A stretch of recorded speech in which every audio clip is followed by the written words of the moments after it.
enable to resolve the service of type specific type in your .NET Core applications. Of course, all of us .NET developers encountered the same error, and the reason for that is that you haven't registered the service inside of the dependency injection container in the program CS file. My name is Remik, and in today's tutorial I'm going to show you and tell you about the 3 main methods that you can use to register your service in the dependency injection container, so the AddSingleton, AddScoped, and AddTransient. If you haven't subscribed my channel, then I highly recommend to smash the subscribe button down below to not miss any new .NET content that will be available on this channel, to leave the comment down below, to give me a like, and now let's get started.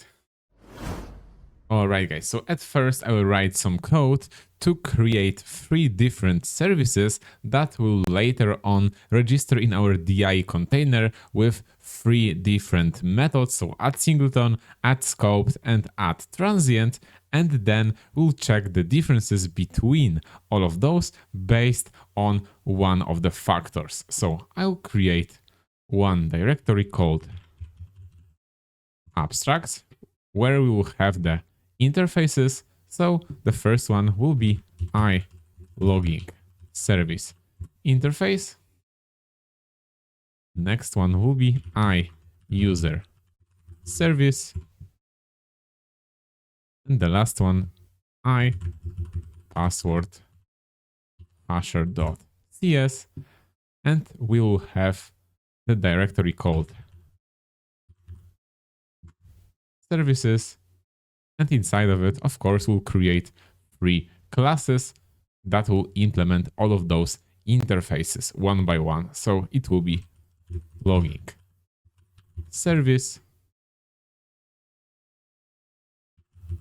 password hasher, and user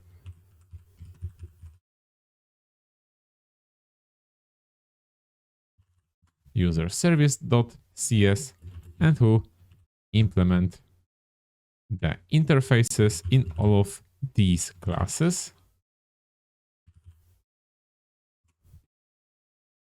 And the logging service as well.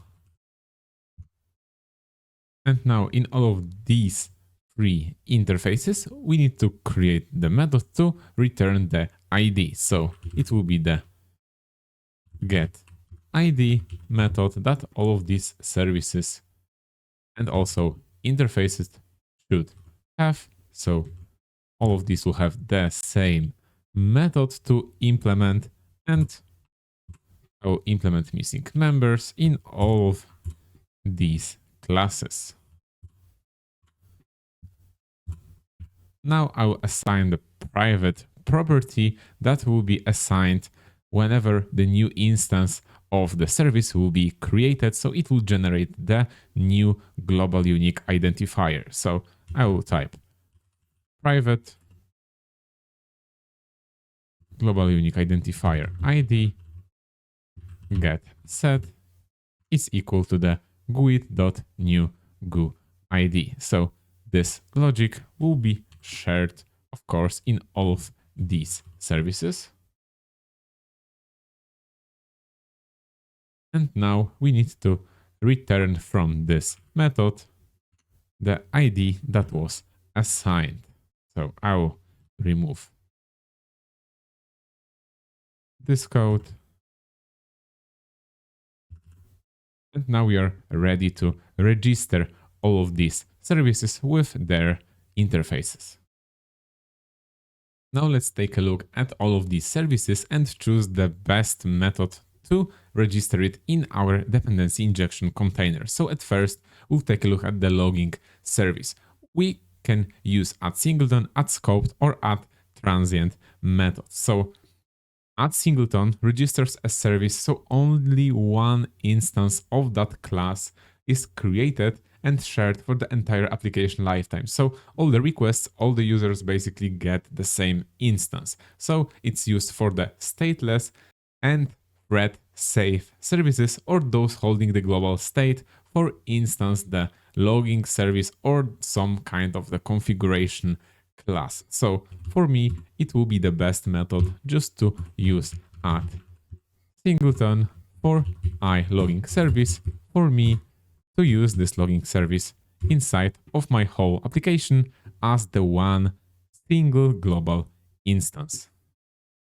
Now let's take a look at the user service. So user service typically, of course, uses some data source to get the users, to create the users, to update them, or whatever that this user service will do.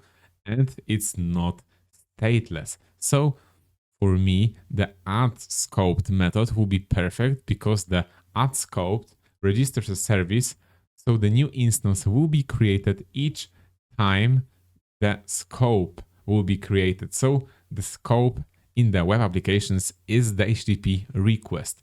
So it's typically used for the services that need to maintain the state during a request, like the database context, business logic tied to a request, or some many other state-related things. So the user service should be created each time the new HTTP request will be handled by our API. So in the program CS file, I would like to type builder services AddScoped, a user service.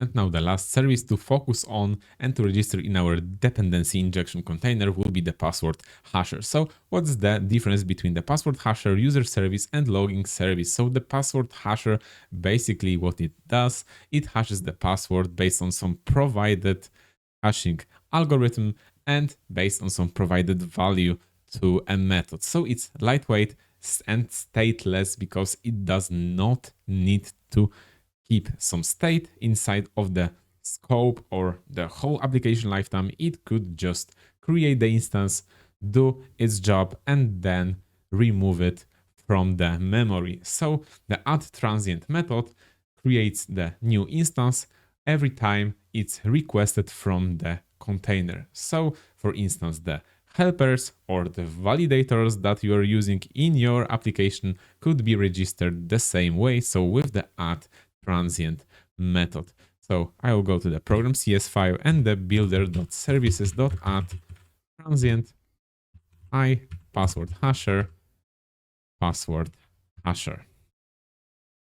And now we can test all of these methods out. So with the usage of this functionality to assign the ID of the new global unique identifier every time the new instance will be created of all of these services, then we can detect what instance it is. So if it will be the same, then of course the global unique identifier should be the same for the logging service.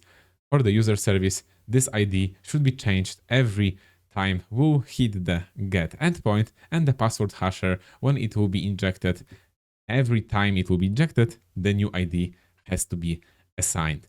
So in the program CS file, I will remove the content of this Weber forecast. We'll assign this to GUIDs.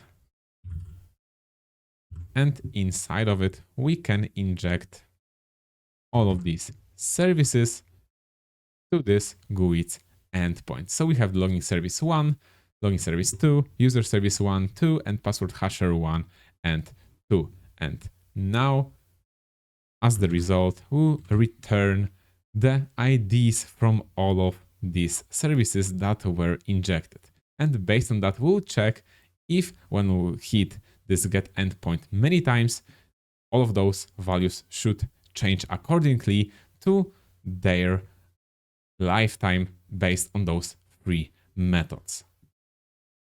And now we can test the results of those three registration of those services. So based on the values of the global unique identifier, we can detect whether it's the new instance or not. So when I'm refreshing this get endpoint, we can see the following behavior. So logging service 1 and 2 have the same global unique identifier and it's stable. So it's the same value for the whole application lifetime because it was assigned as the AddSingleton. User service 1 and 2 have the same value. So whenever you're injecting user service inside of the one scope, so one HTTP request context, then it means that it will share the same instance for the whole scope, for the whole HTTP request because it was assigned as the scoped, so then only one instance is created per HTTP request. Password hasher was assigned as the transient service, so as you see, password hasher 1 and password hasher 2 are different instances, even though it's the same HTTP request. Alright guys, this is the end of this tutorial. Don't forget to smash the subscribe button down below to not miss any new .NET content that will be available on my channel, to give me the like under this video and to write the comment when it was helpful for you. See you in the next one.